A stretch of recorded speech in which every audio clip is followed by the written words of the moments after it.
پیغام رمضان.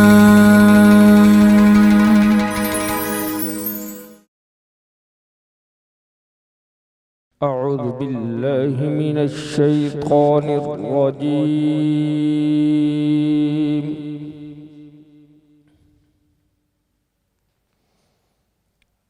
بسم اللہ الرحمن الرحیم.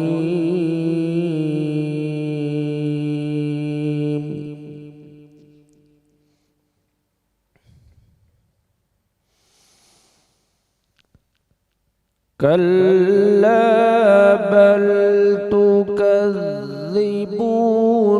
بالدین وإن علیکم لحافظین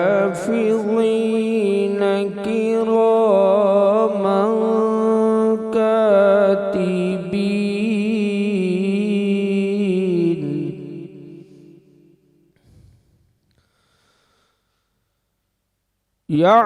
يعلمون ما تفعلون إن الأبرار لفي نعيم وإن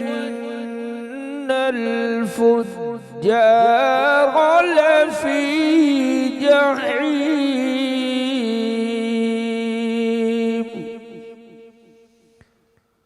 يصلونها يوم الدين. صدق الله العلي العظيم. ماشاء اللہ. نحمده ونصلي ونسلم على رسوله الكريم. اما بعد فاعوذ باللہ من الشیطان الرجیم. بسم اللہ الرحمن الرحیم. سندھ ٹی وی جے سحری نشریات جے پروگرام پیغام رمضان میں تمام سامعین و ناظرین کے دل جی گہرائن سان بھلیکار السلام علیکم ورحمۃ اللہ تعالی وبرکاتہ. آؤں جو میزبان ابوالحسن محمد عبدالخالق قادری. اج اساں 11 روزے جی جیکا سحری ہے اوہاں تیارین میں ہوندو. روزے جی سحری جی تیاری ہلی رہی ہے کہ روزے سحری تناول کرے رہا ہوں. اللہ پاک اوہاں سبنی کے برکتوں عطا فرمائے, اساں کے بھی برکتوں عطا فرمائے. رمضان المبارک جو ادب احترام سان روزو رکھن ان جے احکام کے پورو ادا کرن کی توفیق عطا فرمائے. ناظرین, اج اساں پانجے پروگرام میں جن دوستن کے مدعو کیو آ انہن جو تعارف بھی کرایاں پہریں پروگرام جو جا انٹروڈکشن بھی کرایاں. تو اج اساں جو ٹاپک ہے وہ ہے حقوق زوجین, یعنی زال مڑس جا حق ایک بے تے چھا ہن. پہریں تے ان رشتے جی بنیادی حیثیت چھا ہے. تو یہ جو رشتو آ رشتہ ازدواج جیکا ہے زوجین ان کے سمجھن گرجے. اکثر اوقات یہ تھے تو شادیوں تھی ونن پیوں مگر انہوں میں دیر تائیں نبھا نہ ہے. اللہ پاک رحم فرمائے طلاق تھی ونے, رشتہ ختم تا تھی ونن, اولاد ڈچن میں اچی تھی ونے پئی, ماں پی پریشان تا تھی ونن, رشتہ دار پریشان تھین تا. کھوڑ ساریوں رکاوٹوں معاملات اڑا ہیں جن کے سمجھن جی ضرورت آ, سکھن جی ضرورت آ. تواں پنجی نیاणी جی کیڑی تربیت کندو, اوہاں پنجے پٹ جی چھا تربیت کندو, ऐं मुड़ुस खे ज़ाल सां छा वर्ताव करणु घुरिजे, ज़ाल खे मुड़ुस सां छा वर्ताव करणु घुरिजे. हीउ ॿेड़ो आहे, इहो कॾहिं तरंदो जॾहिं तव्हां ॿई हुन में कहिड़े तरीक़े सां हलंदो. अॼु असां इन इस्लाम जी, क़ुर ऐं हदीस जी रोशनी में, अक़वाल बुज़ुर्गान दीन जी रोशनी में इंशा अल्लाह तबारक व तआला इहो सम्झंदासूं, सिखंदासूं त ज़ाल ऐं मुड़ुस जा हुक़ूक़ छा आहिनि ऐं रिश्तो कीअं निभाइणु घुरिजे. इन ते असांजी गुफ़्तगू थींदी. अवां सभिनी खे गुज़ारिश आहे, अवां सेहरी तयारु करे रहिया आहियो या खाई रहिया आहियो, महिरबानी करे पहिरीं त ॾिसो, नथा ॾिसी सघो त कम अज़ कम आवाज़ु एतिरो करियो जो तव्हां ॿुधो सही. भली कमकार बि हले, ख़ामोश थी करे ॿुधो ताकी अव्हांखे ख़बर पवे, इल्म दीन हासिलु थिए ऐं सही माना में असांखे रिश्ता निभाइण में आसानी थिए. सो अॼोके इन प्रोग्राम में इन बहितरीन टॉपिक ते गुफ़्तगू करण जे लाइ असां बहितरीन इस्लामिक स्कॉलर, आलिम दीन ऐं कराची यूनिवर्सिटी जा माशाअल्लाह पाण लेक्चरर बि आहिनि, सुठा उस्ताद आहिनि, पढ़ाइनि बि था ऐं इंशाअल्लाह अॼु असां उन्हनि खां सुठो कुझु हासिलु कंदासूं. अल्लामा शाह ज़ेब राजपर साहब जिन जो ताल्लुक़ नवाब शाह सां आहे. महिरबानी सर, अस्सलाम वालेकुम. वालेकुम अस्सलाम वरहमतुल्लाह. महिरबानी, अवां तशरीफ़ वठी आया असांजे प्रोग्राम में. पहिरीं बि अवां पहिरीं रमज़ान मुबारक में तशरीफ़ वठी आया, ही 11हों रोज़ो आहे। ॿियो भेरो तव्हांखे भलीकार चऊं था। ऐं असांजे प्रोग्राम में जंहिं सुहिणे अंदाज़ में अल्लाह पाक जो कलाम क़ुरान पाक तिलावत करण जी सआदत हासिल कई, उहा आहिनि असांजा कारी फैसल महमूद वड़ाइच साहब। अस्सलाम वालेकुम। वालेकुम बहुत शुक्रिया अस्सलाम जनाब, आप तशरीफ़ लाए। अल्लाह पाक आपका आना अपनी बारगाह में क़बूल फरमाए। ऐं असांजे हिन प्रोग्राम में बहितरीन सना ख़ान मौजूदु आहिनि जेके सुरीला आहिनि, बहितरीन सुर सां अव्हांखे महज़ूज़ बि कंदा, अव्हांखे मज़ो ईंदो। सैयद मोहम्मद फरहान फरीदी साहब, अस्सलाम वालेकुम जनाब, आपका शुक्रिया, आप तशरीफ़ लाए। बहुत शुक्रिया साईं, आपका भी और सिंध टीवी का भी ख़ास कर बहुत शुक्रिया। तंहिंखां पोइ असांजे हिन प्रोग्राम में पहिरें रोज़े में जेके सहरी में तशरीफ़ वठी आया, अॼु 11हें रोज़े में वरी तशरीफ़ वठी आया, सुठा नाख़्वान आहिनि असांजा माशाअल्लाह। इमरान अली नक्शबंदी साहब, अस्सलाम वालेकुम। वालेकुम अस्सलाम जनाब, बहुत शुक्रिया, दोबारा तशरीफ़ लाए। नाज़रीन, असां इब्तिदा करूं था ज़िक्र मुस्तफ़ा सल्लल्लाहु अलैहि वसल्लम सां। खुदा का ज़िक्र करे, ज़िक्र मुस्तफ़ा न करे, हमारे मुंह में हो ऐसी ज़बां खुदा न करे। अचो त सैयदज़ादे खां शाहज़ादे खां पहिरीं हिकु नात ॿुधूं। आहे रसूल करीम अलैहिस्सलातु वस्सलाम जी आल ऐं ज़िक्र बि रसूल माब सल्लल्लाहु अलैहि वसल्लम जो थींदो। सो सैयद मोहम्मद फरहान फरीदी साहब की गुज़ारिश आहे त हू नाते रसूल मक़बूल सल्लल्लाहु अलैहि वसल्लम पेश कनि। सल्ले अला नबीना सल्ले अला मुहम्मदिन।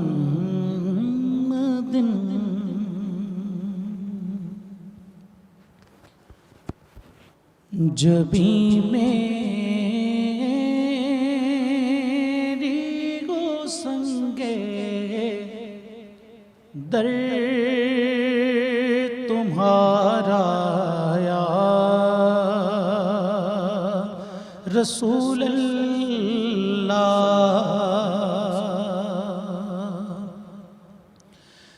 जबी मेरी हो संगे दर तुम्हारा या रसूल अल्लाह। यही है एक जीने का सहारा या रसूल अल्लाह। यही है एक जीने का सहारा या रसूल अल्लाह। दिखा दो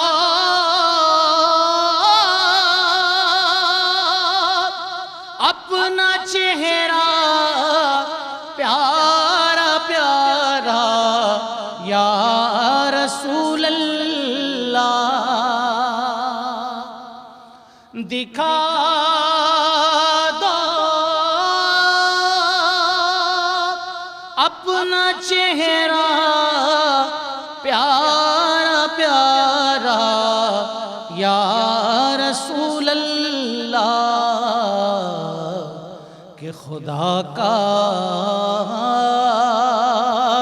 जीते जी कर लूं नज़ारा या रसूल अल्लाह। खुदा का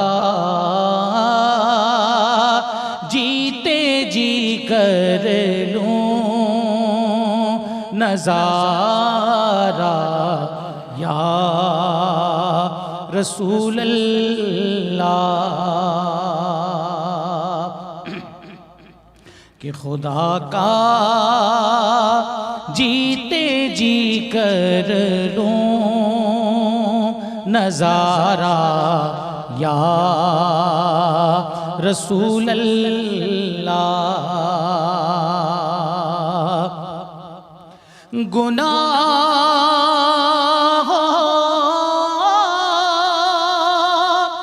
पर नदामत مگر نازاں ہوں قسمت پر، گناہوں پر ندامت ہے مگر نازاں ہوں قسمت پر،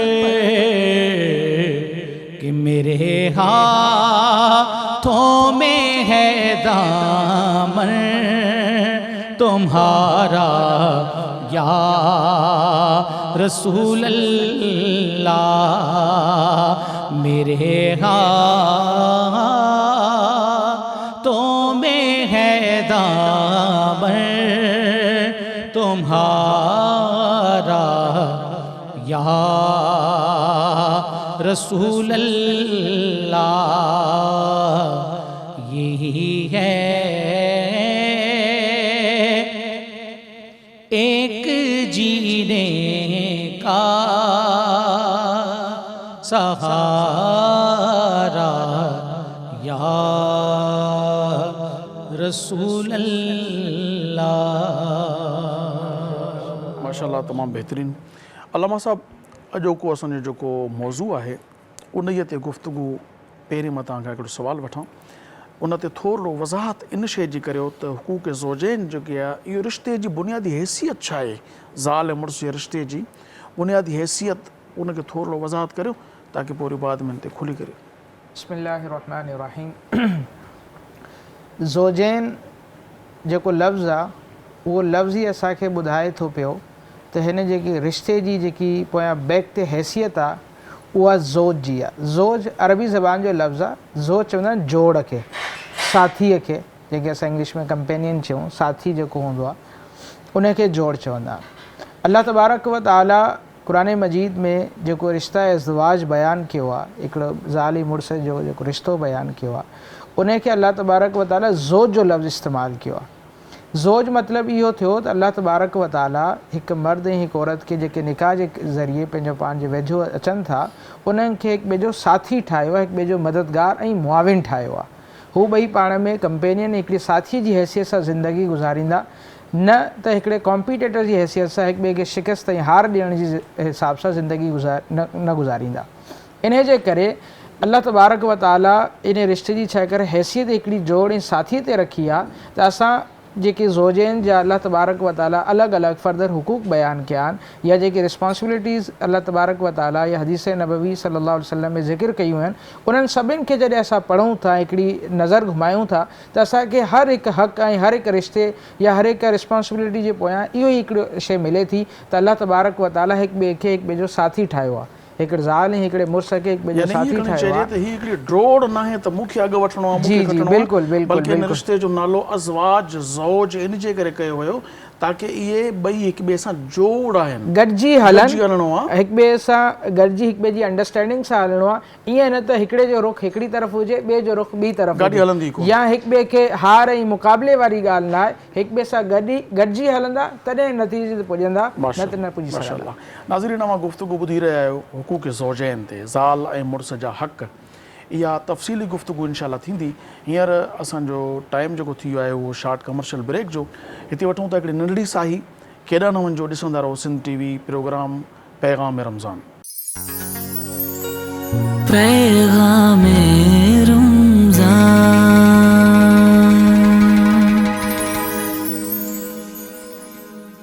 मोस्ट वेलकम नाज़रीन, अवां खे हिकु भेरो वरी भलीकार सिंध टीवी जो प्रोग्राम आहे पैगाम रमज़ान सहरी नशरियात में अवां ॾिसी रहिया आहियो। अॼु असांजो जेको टॉपिक आहे उन खे अॻिते वधायूं पिया। अल्लामा साहब बहितरीन गुफ़्तगू करे रहिया आहिनि। अवां तवजो सां ॿुधो, इंशाअल्लाह तबारक व तआला खोड़ सारो इल्मु हासिलु थींदो ऐं वॾो फ़ाइदो इहो थींदो त नियाणियुनि जी कीअं तरबियत करणी आहे ऐं पुटनि जी कीअं तरबियत करणी आहे ताकी हू मुआशिरे जा सुठा ज़ाल मुड़ुस अॻिते हली करे मुस्तक़बिल में साबित थियनि। अल्लाह पाक सभिनी नियाणियुनि जा ऐं सभिनी फ़र्ज़ंदनि जा भाग भला करे। मोहतरम साईं अल्लामा साहब, अर्ज़ु इहा त अॼुकल्ह कुझु स्टेक होल्डर्स अहिड़े क़िस्म जो गुफ़्तगू असांजे मुआशिरे में फैलाई पई वञे त मुसावात, बराबरी, ज़ाल मुड़ुस जा हुकूक जेके आहिनि उहे बराबरी जी बुनियाद ते हुजनि, का ऊच नीच न हुजे। इस्लाम इन बारे में, छो त असल जेको आहे प्योर कोड ऑफ लाइफ, का बि शइ हुजे मोबाइल हुजे, वॉच हुजे, पेन हुजे, का बि शइ हूंदी त जेका ठाहींदड़ आहे न उन जा जेके बि मामलात हूंदा, जेकी बि उन्हनि जो जेको ओपिनियन हूंदो उन हवाले सां उहो सभु उहो ई कंपनी जेका ॾींदी उहा ऑथेंटिक हूंदी, बाक़ी ॿिए जी केॾी बि गुफ़्तगू हुजे उहा जेकी वैलिड न आहे हूंदी। अल्लाह तबारक व तआला इंसान खे पैदा कयो आहे। अल्लाह तबारक व तआला छा फरमायो आहे पैदा करण खां पोइ त ज़ाल ऐं मुड़ुस जे हुकूक जे मुतालिक़ छा अल्लाह ठाहिण वारे इहो चयो आहे बराबरी आहे या कुझु ॿियो आहे? बिस्मिल्लाहिर्रहमानिर्रहीम। तव्हां स्टार्ट लफ़्ज़ जेको हिकिड़ो बैक ते रखियो, मुसावात रखियो, त असां इस्लामी तालीमात या क़ुरान मजीद ऐं हदीस नबवी सल्लल्लाहु अलैहि वसल्लम खे डीपली अगरि ॾिसूं ऐं उनखे पढ़ूं ऐं उन्हनि शइ जे साम्हूं रखी असां को तज्ज़ियो कयूं न त उन जे मुताबिक़ असांखे हिकिड़ी शइ वाज़े पैगाम मिले थो त चाहे हुकूक ज़ौजैन जो मामिलो हुजे या ॿियो कंहिं बि इंसान जी ज़िंदगी जे हवाले सां को मसइलो हुजे, अल्लाह तबारक व तआला ऐं उन जे रसूल सल्लल्लाहु अलैहि वसल्लम असांखे जेको हुकुम ॾिनो आहे उहो अदल ऐं इंसाफ़ जो ॾिनो अथई। अदल ऐं इंसाफ़ जो हुकुम ॾिनो अथई, ज़ुल्म खां मना कयो अथई। छा करे ॿई अपोज़िट आहिनि। अदल इंसाफ़ पॉज़िटिव आहे, उनजी जेकी नेगेटिव साइड आहे उहो ज़ुल्म आहे। मुसावा जी न पॉज़िटिव आहे न नेगेटिव आहे, विच जी शइ आहे। इन में इंसाफ़ तॾहिं थींदो हिकु घटि हिकु वधीक थींदो। इंसाफ़ मतिलबु अदल थींदो त ज़ाहिर आहे ॿ धुरियूं हूंदियूं त उन धुरियुनि मां हिकिड़ी धुरी ज़ाहिर आहे मथां ई थींदी। अदल इंसाफ़ जो जेको तालुक़ु आहे न उहो हेठि मथां ई सन आहे, उहो इन सां तालुक़ु आहे त जंहिंजो जेको राइट आहे। छा जे करे जेकी तव्हां ॻाल्हि शुरू में कई, अल्लाह तबारक व तआला ख़ालिक़े काइनात आहे, हू असां सभिनी जो ख़ालिक़ आहे। त जेको ख़ालिक़ आहे उहो हर इंसान जी नफ़्सियात खे उनजी जेके ठाहींदड़ आहे, पैदा कंदड़ आहे असांजो, त उहो हर इंसान जी जेकी नफ़्सियात आहे उनजी जेके जिस्मानी ऐं ज़हनी एतबार सां उनजी जेकी अप्रोच आहे या उनजी जेकी शइ रिक्वायरमेंट आहे, जेकी शइ घुरिज आहे, उन्हनि सभिनी खे सभ खां बहितर ॼाणे थो। हुन पंहिंजे उन बहितर ॼाण इल्म जे मुताबिक़ हर इंसान खे जेके हक़ ॾिना अथई उहे इंसान जी ताक़त ऐं उनजी सलाह जे मुताबिक़ ॾिना अथई। त उन जे मुताबिक़ का शइ इंसान खे ॾिनी वञे त उहो अदल ऐं इंसाफ़ थींदो, उन जे मुताबिक़ का शइ न ॾिनी वञे त उहो ज़ुल्म थींदो।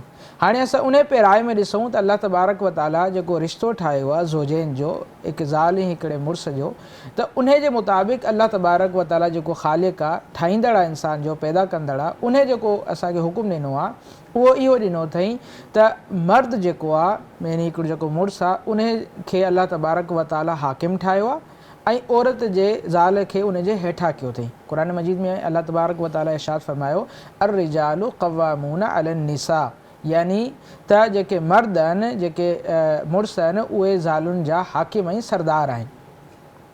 हाणे इन में हिकिड़ी शइ ॿी आहे त अल्लाह तबारक व तआला हाकिम ठाहियो आहे। सभ खां पहिरीं ॻाल्हि आहे मां मुस्लमान आहियां त मुंहिंजे लाइ अल्लाह जो हुकुम काफ़ी आहे, इन खां वधीक ॻाल्हि ई न आहे।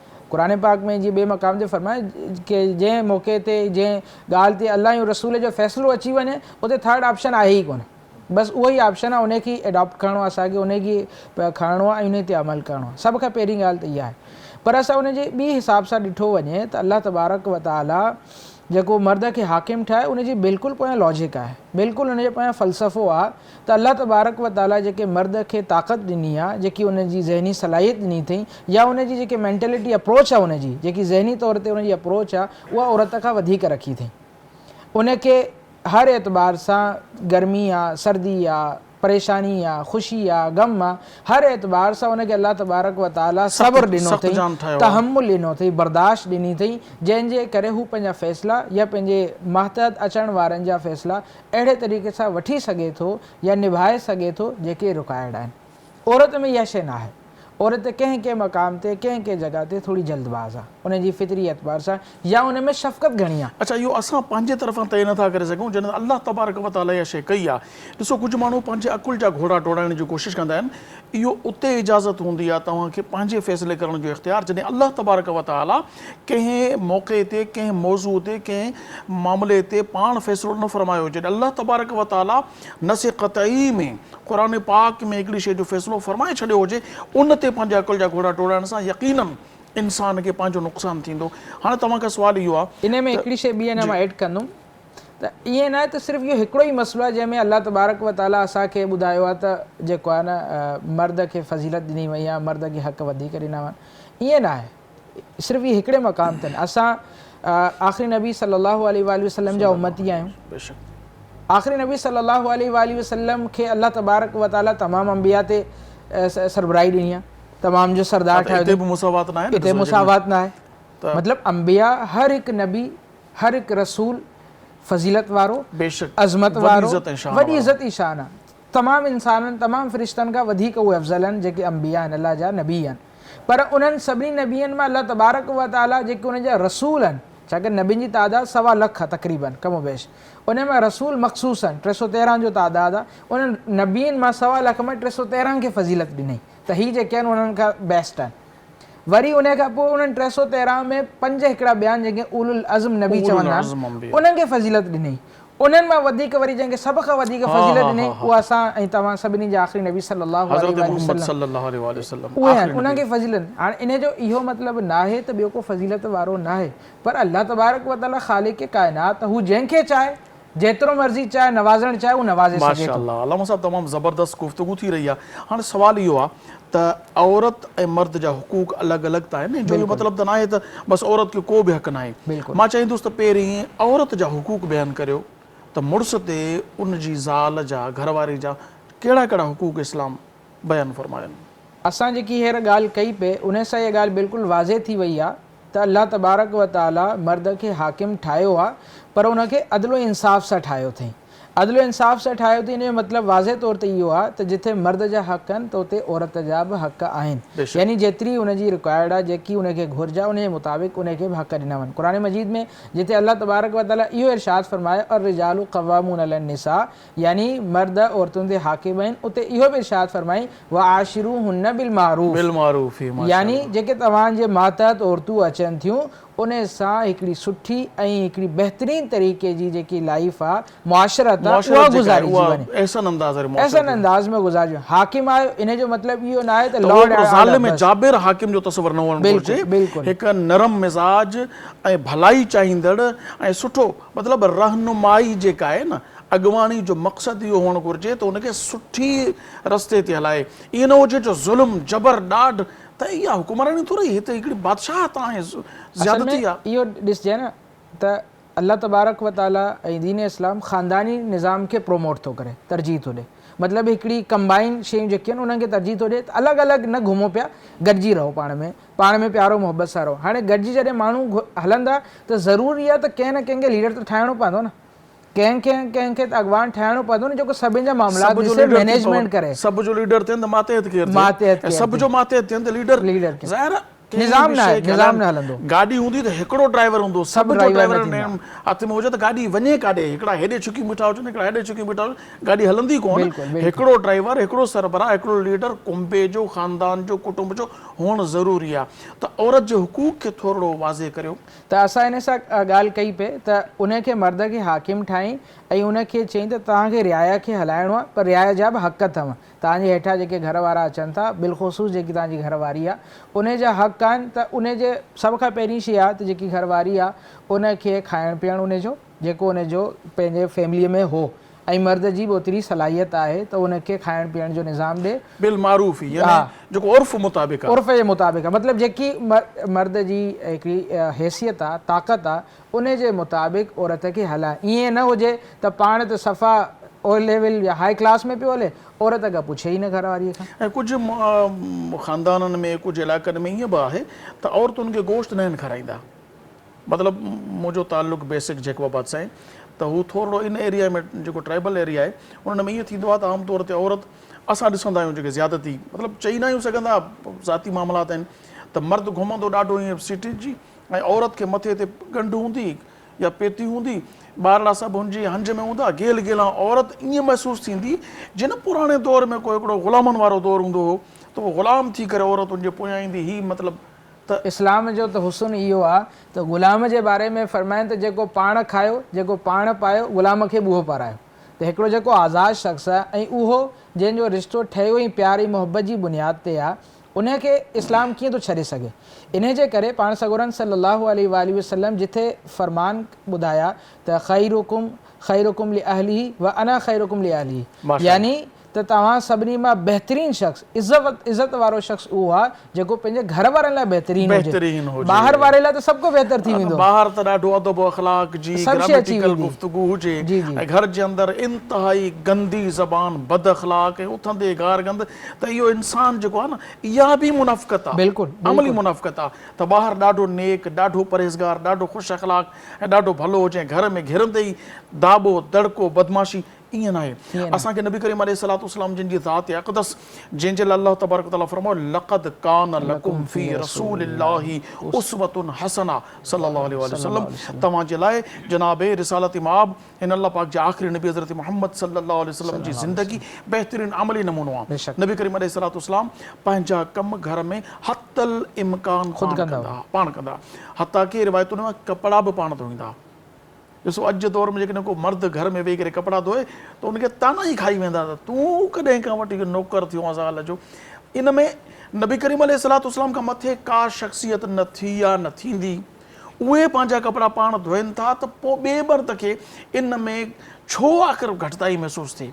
नबी करीम अलैहिस्सलातु वस्सलाम पंहिंजा कम पाण कंदा, हता कि केतिरा ई अहिड़ा कम हूंदा जंहिंमें पंहिंजी अज़वाज मुतहरात पंहिंजे घर वारनि सां हथ वंडाईंदा गॾिजी करे। त हाकिम हुजण जो इहो मक़सदु त न आहे जो हू बसि ऑर्डर कंदो रहे, हीअं करे वठि, हीअं करे वठि, हीअं करे वठि, न, इन्हनि कमनि जे अंदरि हथ वंडाइणु त इहा शइ लाज़मी आहे। हाणे असां टाइम ब्रेक जो थी वियो आहे, सो असां हिते हिकिड़ी शार्ट कमर्शियल ब्रेक वठूं था, इहा गुफ़्तगू कंटिन्यू कंदासीं। अञा हिकु ॿ सुवालात इन टॉपिक ते रहनि था इंशाअल्लाह तबारक तआला। मूंखे उमेदु आहे नाज़रीन अवां जेको प्रोग्राम ॾिसी रहिया आहियो, इंशाअल्लाह मूंखे अल्लाह जी ज़ात में उमेदु आहे त खोड़ सारा इबहाम ख़तमु थी विया हूंदा, खोड़ सारा सवालात जेके अवां जे ज़हन में हूंदा उहे ख़तमु थी विया हूंदा। हाणे असां जॾहिं मोटंदासूं न टें ब्रेक में इंशाअल्लाह असांजी गुफ़्तगू जो जेको तत्व हूंदो, जेको अर्क हूंदो, ईअं सम्झो जेका क्रीम हूंदी उहा उन सवालात हूंदा। सो हिकिड़े शार्ट कमर्शियल ब्रेक जी अवां खां इजाज़त था चाहियूं पिया चंद लम्हनि जे लाइ, नंढड़ी साई वठूं था, इजो था मोटी अचूं, अवां ॾिसंदा रहो सिंध टीवी।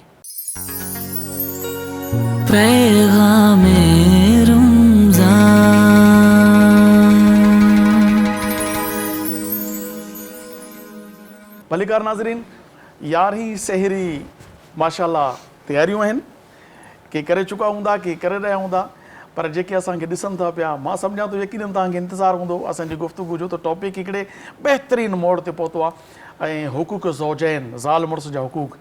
इन ई में असां इन गुफ़्तगू खे बसि हाणे आख़िरी उहे लम्हात असां वटि पहुता आहिनि, आख़िरी ब्रेक आहे। हिकु ॿ सुवाल अहिड़ा थींदा जो तव्हांजे लाइ तमामु ज़रूरी हूंदा इंशाअल्लाह तबारक व तआला। अलामा साहब, इन शादी जो मरहलो जॾहिं थिए थो, उन खां अॻु में इहा शइ ॾिठी थी वञे त जंहिंखे न्याणी ॾिनी वञे उहो मर्द छा छा हुजे हुन में।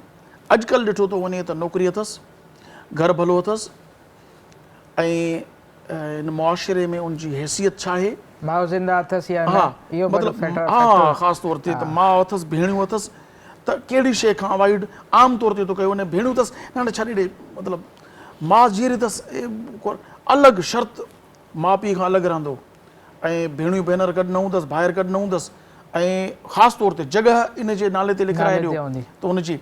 ऐं उन खां पोइ छोकिरी वारनि जी, वरी छोकिरे वारनि जी छा डिमांड आहे त लेवल छा आहे हिन जी, मूंखे केतिरी सपोर्ट कंदो, मूंखे कार मिलंदी, बंगलो मिलंदो, छा ही वापारु आहे या शादी आहे। इन रिश्ते जी बुनियादी लालच हुजे, जंहिंजी इब्तिदाई ज़ुल्म ऐं लालच ऐं तमाउ इहा हुजे, त पोइ हिन में छा इस्लाम छा थो चए। नबी करीम अलैहिस्सलातु वस्सलाम पंहिंजी न्याणी जी शादी कीअं कराई ऐं जंहिंसां कराई, ॿिया ख़ासि तौर ते असांजे लाइ मौला अली जी शादी ऐं अम्मा साइण बीबी फातिमा ज़हरा रज़ी अल्लाहु अन्हा जी शादी, इन ते थोरो रोशनी विझो शार्ट वक़्त में, ताकी असां ॿिया सवालात बि पहुची आहिनि। बिस्मिल्लाह रहमान रहीम। असल में इहो ॾिठो वञे त निकाह या जेको रिश्ता इज़्दिवाज आहे उनजो मक़सदु आहे छा। उनजो मक़सदु इहो न आहे जेको तव्हां बयानु कयो हींअर त माल खपे, दुनिया में मनसब खपे, फ़ख़ुरु ऐं तफ़ाख़ुरु खपे, त मां फ़ख़ुरु कंदुमि त मूं हितां रिश्तो कयो आहे, या असां हुननि सां रिश्तो कयो आहे, असां फ़लां ख़ानदान सां जुड़िजी वञूं।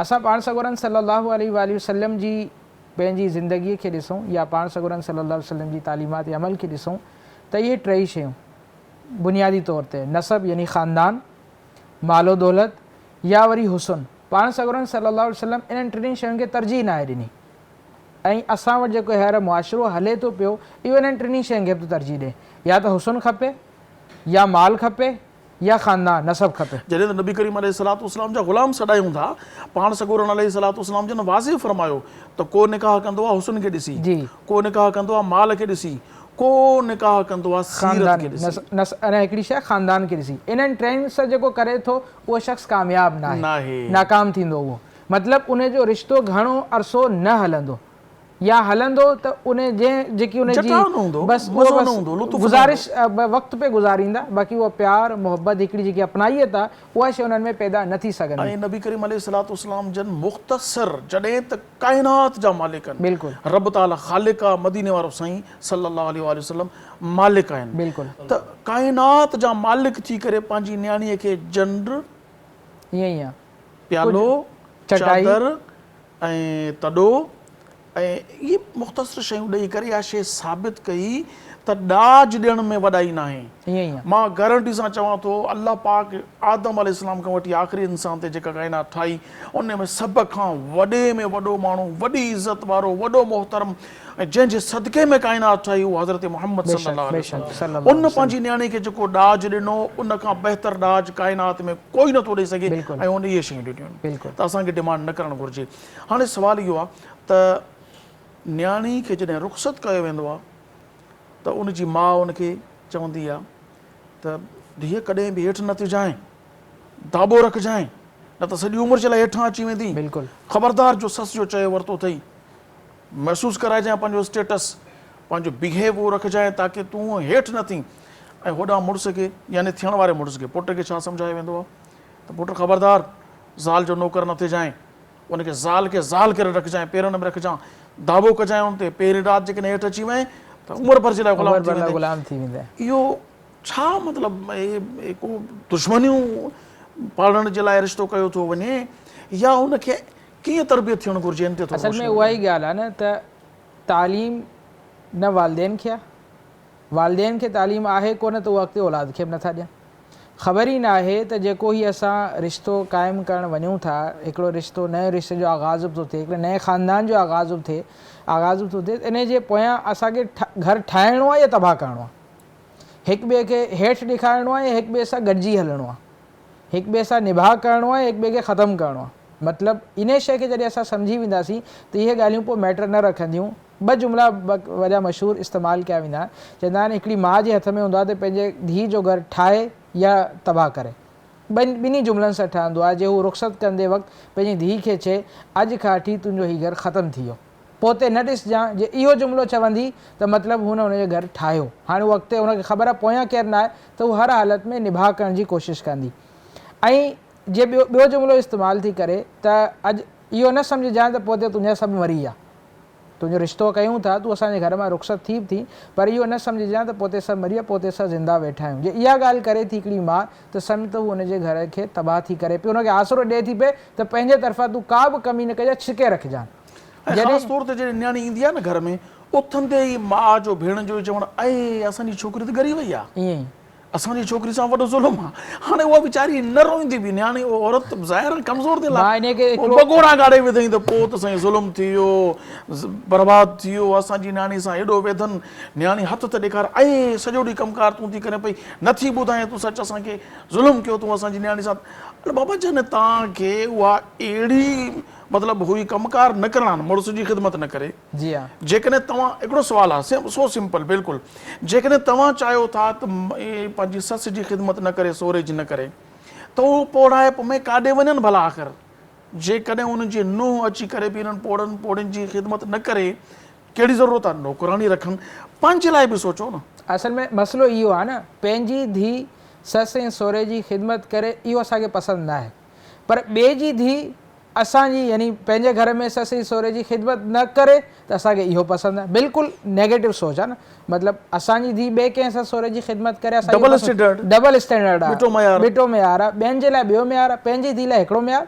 ॿिए जी धीउ लाइ ॿियो मयार जबकि इस्लाम चए थो सभिनि खे बराबरि रखो मतिलबु इन एतबार सां जंहिंजा जेके हक़ आहिनि उनखे उहो हक़ ॾियो जंहिंजा हक़ न आहिनि उनखे हक़ न ॾियो ईअं नथो चए इस्लाम त तव्हां औरत खे हिकिड़ो ग़ुलाम ठाहे छॾियो पूरे ख़ानदान जा कपिड़ा उन खां पिया धोरायो इहो बि ज़ुल्म आहे उन जे मथां जेके उन जी हिकिड़ी ॾिसो न, सिर्फ़ु असां इन खे सम्झूं ज़िंदगी या हिकिड़ो ख़ानदान सिर्फ़ु हक़नि ते न हलंदो आहे, हिक ॿिए जी कंप्रोमाइज़ ते हलंदो आहे। कॾहिं कॾहिं ॾिसो न, जे हूअ कंहिं पंहिंजे ससु या सहुरे या घर में ॿिए कंहिंजी ख़िदमत करे थी त सिर्फ़ु ख़िदमत न, उनजा फ़ाइदा बि त आहिनि न, उनजा फ़ाइदा बि त वठे थी। ईअं त न आहे त सिर्फ़ु ख़िदमत थी करे उनखे रिप्लाई में कुझु बि कोन थो मिले पियो। ऐं हिकिड़ी ॿी मां तव्हां हिकिड़ो प्यारो वाक़ियो ॿुधायां, बसरा जो हिकिड़ो वाक़ियो, सूफ़ी बुज़ुर्ग आहे, उन्हनि जी पंहिंजी धीउ खे उन्हनि जे पढ़ाइण जो टाइम आयो, रुख़्सती जो वक़्तु आयो, त उन्हनि पंहिंजी धीउ खे वञी वेझो चयो, जे तुंहिंजी माउ हुजे हा त मां तोखे नसीहत न कयां हा, पर तुंहिंजी माउ न आहे इन करे मां थो तोखे नसीहत कयां। पाण वॾा मालदार आहे उहे, मतिलबु दुनियावी एतबार सां वॾा मुस्तहकम आहे। पाण फरमाइनि जे पैसो ऐं दौलत जी वजह सां केरु निकाह करे हा त तुंहिंजो निकाह करण जी असांखे ज़रूरत ई कोन्हे। मूं वटि एॾो पैसो पिया, सॼी उमिरि तूं वेठे खाईंदी, तोखे परवाह न आहे। जे नसब जे करे कयूं आहिनि त तुंहिंजो नसब आला नसब आहे, तोखे नसब जी बि ज़रूरत न आहे, ख़ानदान जी बि तोखे ज़रूरत न आहे। असल में हिकिड़ी फितरी शइ आहे, तुंहिंजो रिश्तो थिए थो हिकिड़ी फितरी इंसान जी की ख़्वाहिश आहे, हिकिड़ी फितरी जेकी इंसान जी तबियत आहे, उनखे पूरो करण लाइ हिकिड़े जाइज़ ऐं दुरुस्त तरीक़े सां।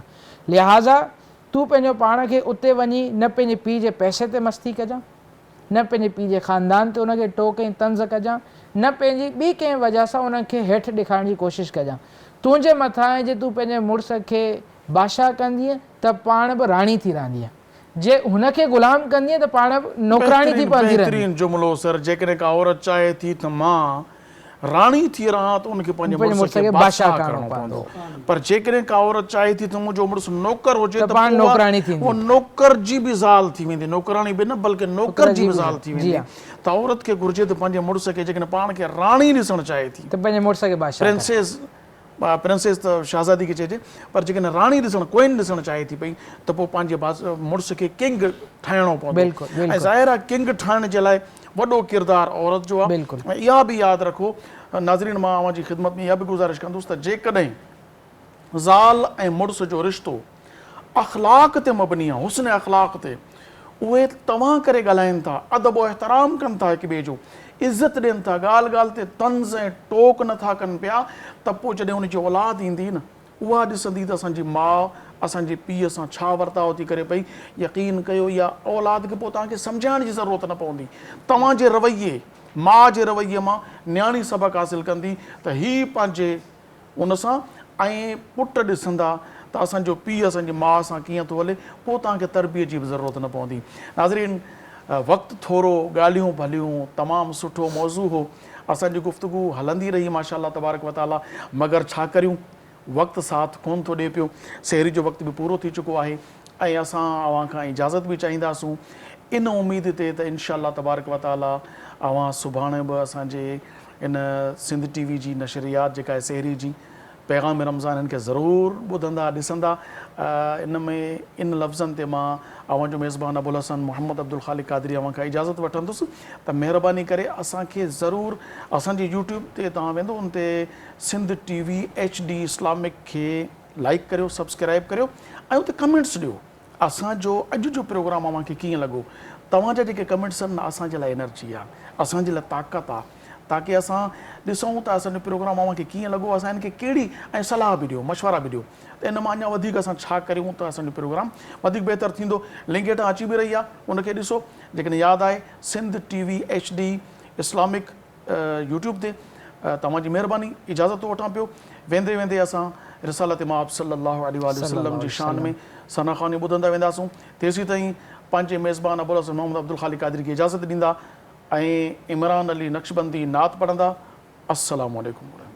बेखुद के ये देते हैं अंदाज हिजाबाना, बेखुद के ये देते हैं, बेखुद किए देते हैं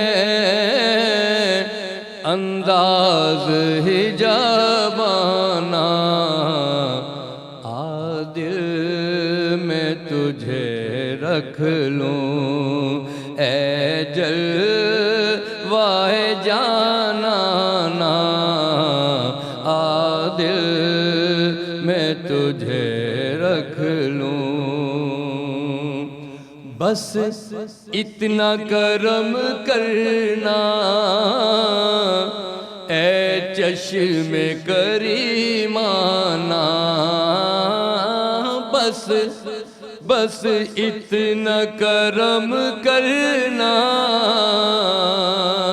اے چشم کریمانہ، جب جان لبوں پر ہو تم سامنے آ جانا، جب جان لبوں پر ہو۔ اور دنیا میں مجھے تم نے جب اپنا بنایا ہے، دنیا میں مجھے تم نے جب اپنا بنایا ہے، تو محشر میں بھی کہہ دینا، محشر میں بھی کہہ دینا کہ یہ ہے میرا دیوانہ، محشر میں بھی کہہ دینا۔ آپ نے فرمایا 11ویں شب ہے تو غوث پاک کا اس شعر میں تذکرہ آ رہا ہے کہ پینے کو تو پی لوں گا پر شرط ذرا سی ہے، پینے کو تو پی لوں گا پر عرض ذرا سی ہے کہ اجمیر کا ساقی ہو، بغداد کا میں خانہ، اجمیر کا ساقی ہو، بغداد کا میں خانہ، اور جی چاہتا ہے تحفے میں بھیجوں انہیں آنکھیں میں، جی چاہتا ہے تحفے میں بھیجوں انہیں آنکھیں میں، درشن کا بھی درشن ہو، نظرانے کا نظرانہ، درشن کا بھی درشن ہو۔ اور آخر میں کہ جانا تیرے ملنے کی تدبیر یہ سوچی ہے، جانا تیرے ملنے کی تدبیر یہ سوچی ہے کہ ہم دل میں بنا لیں گے چھوٹا سا صنم خانہ، ہم دل میں بنا لیں گے چھوٹا سا صنم خانہ، بے خود کیے دیتے ہیں انداز حجابانہ، آ دل میں تجھے رکھ لوں اے جلوے جانانا۔ صلی اللہ علیہ وسلم۔ اللہ جی نعمتم جو انعام رمضان، سلام رمضان سلام رمضان،